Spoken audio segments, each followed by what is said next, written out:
Rawabayu adalah sebuah rawa dengan air berwarna hijau di tengah hutan pinus seluas 8 hektar di lereng Gunung Raung. Rawa tempat bertemunya 3 mata air yakni Sendang Keputren, Sendang Widangga, dan Sendang Kamulian ini terhampar di Desa Bayu, Kecamatan Songgon, Kabupaten Banyuwangi. Suasananya begitu hening khas hutan tropis yang dihuni aneka satwa. Tapi, siapa sangka jika di daerah sejuk nan tenang ini semangat perlawanan rakyat Belambangan melawan Kompeni Belanda pernah berkobar. Rawabayu menyimpan sejarah panjang yang membentang sejak tahun 1767 ketika ekspedisi militer VOC datang ke Belambangan untuk membantu kerajaan ini melepaskan diri dari pengaruh kerajaan-kerajaan di Bali. Hanya dalam sebulan, pasukan VOC mengalahkan pasukan Bali pada Februari tahun 1867.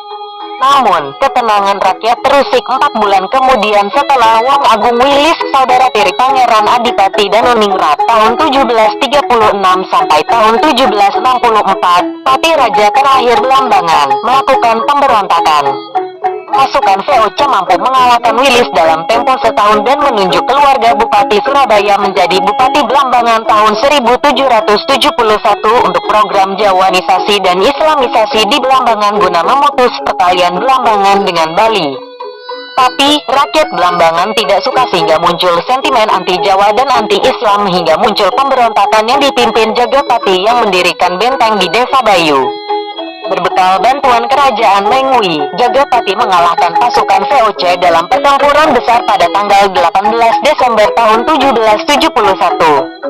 Kematian pimpinan VOC, Van Rijkaard dan Cornetine dalam pertempuran itu membuat Belanda marah. Setahun kemudian, VOC mendatangkan ribuan prajurit tambahan dari Madura, Surabaya, dan Besuki. Selain mendirikan benteng di Desa Bayu, VOC juga membakar lumbung-lumbung padi milik pasukan Jagapati hingga merebak kelaparan.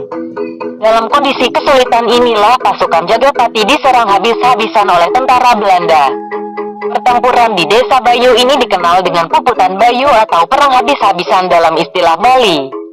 Kekalahan pasukan Jagapati membuat populasi rakyat Belambangan menyusut drastis dari 80.000 jiwa menjadi 8.000 jiwa. Puputan Bayu pada tanggal 11 Oktober tahun 1772 ini dikenal sebagai salah satu perang yang paling sadis di Indonesia. Pasukan VOC memenggal kepala pasukan Jagapati dan menggantung di pepohonan di sekitar Rawa Bayu. Untuk mengenang peperangan ini, pemerintah Kabupaten Banyuwangi membangun monumen Puputan Bayu di pintu masuk Desa Bayu. Monumen ini hanya berjarak 5 km dari lokasi Puputan Bayu. Lokasi pertempuran yang dikenal dengan nama Rawa Bayu ini menjadi tujuan wisata alam karena pemandangan yang menarik dan suasananya yang tenang dan damai. Pemeluk Hindu di Banyuwangi dan Bali menjadikan Rawa Bayu sebagai tempat bersuci maupun semedi dan sembahyang. Dulu suasana di Rawa Bayu menyeramkan. Sampai sekarang pun, di beberapa titik Rawa Bayu masih menyisakan suasana mistis yang membuat bulu kuduk berdiri. Bekas keraton dan benteng yang didirikan di Rawa Bayu tidak ditemukan hingga sekarang. Tapi, yang ada justru situs Raja Belambangan Prabu Tawang Alun berupa Candi Puncak Agung Macan Putih dan petilasan pertapaan Tawang Alun. Dua situs ini dibangun tahun 2006 sebagai tanda Prabu Tawang Alun pernah menjejakkan kakinya di sini, jauh sebelum Jagapati membangun benteng. Prabu Tawang Alun pernah mendirikan keraton di Desa Bayu sebelum pindah ke Desa Macan Putih di Kecamatan Kabat, Kabupaten Banyuwangi. Selain itu di Rawa Bayu terdapat sebuah peninggalan kuno yang dinamakan petilasan pertapaannya Prabu Tawang Alun. Prabu Tawang Alun merupakan raja yang tersohor dalam sejarah pembentukan Banyuwangi. Dalam memimpin Banyuwangi, Prabu Tawang Alun sanggup membuat Banyuwangi subur dan makmur, tanpa kekurangan sandang maupun pangan.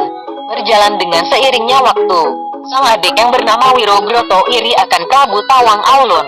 Dia pun bersekongkol dengan Pati Geringsing. Terjadilah peperangan di kerajaan Belambangan antara pasukan Prabu Tawang Alun dan Wirobroto. Karena kekuatan dari pasukan Prabu Tawang Alun sangat kuat, Wirobroto pun kalah dan tewas dalam peperangan tersebut. Sang Pati yang mendengar kematian Wirobroto pun tak tinggal diam. Dengan amarah yang sangat tinggi, Pati Geringsing pun menyerang kerajaan dengan brutal. Akan tetapi kesaktian Prabu Tawang Alun yang tak terkalahkan sejagat Banyuwangi membuat Pati Geringsing kalah. Kemenangan yang diperoleh Prabu Tawang Alun tidak lantas membuatnya senang. Akan tetapi dia merasa sedih karena kehilangan adiknya. Kesedihan yang berkepanjangan membuat Prabu Tawang Alun pergi dari kerajaan dan memilih untuk menenangkan hati dan bertapa di kaki bukit Gunung Raung, tepatnya di atas batu petilasan Prabu Tawang Alun.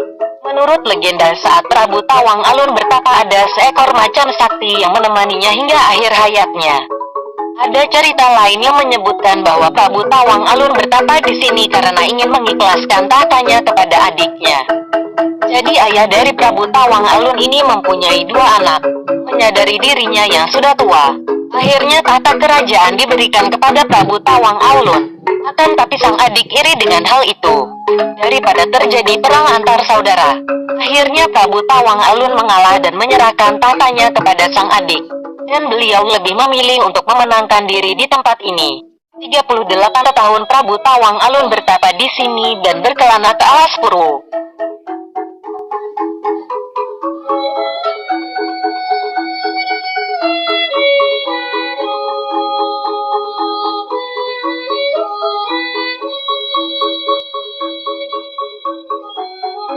Mata air Kamulyan. Sebelum memasuki petilasan Prabu Tawang Alun, pengunjung wajib membersihkan diri di mata air Kamulyan. Karena air gunung yang turun langsung dari sumber, pengunjung tidak boleh meminumnya dengan tangan. takutnya air itu akan terkontaminasi kotoran dari tangan. Jadi harus minum secara langsung. Sendang keramat Rawa Bayu. Selain petilasan Prabu Tawang Aulun, Rawa Bayu juga terkenal mempunyai sendang yang berkhasiat, yang diyakini sebagai mata air penyembuh. Mata air Keputren dipercaya sebagai tempat pemandian bidadari yang konon airnya dapat membuat awet muda. Tapi yang paling angker dari sumber mata air adalah sumber Dewi Gangga. Menurut cerita, banyak pengunjung yang kerasukan ketika berhenti di sumber Dewi Gangga ini dan sangat sulit untuk mengendalikan pengunjung yang kerasukan. Sebelum memasuki daerah Sendang, Anda harus melewati pohon besar yang seakan menjadi penjaga di kawasan ini. Kerap kali orang yang lewat dengan niat yang tidak baik akan melihat sosok besar dengan rambut api. Candi Puncak Angklung Macan Putih. Tempat ini dipercaya sebagai tempat bersemayamnya leluhurnya yang menjaga wilayah Rawa Bayu. Disinilah tempat Prabu Tawang Alun bertemu dengan sosok Macan Putih. Energi yang dipancarkan di tempat ini sangat positif karena di sini tempat leluhurnya berada. Dan di tempat ini terdapat gerbang gaib yang menuju ke alas purwo.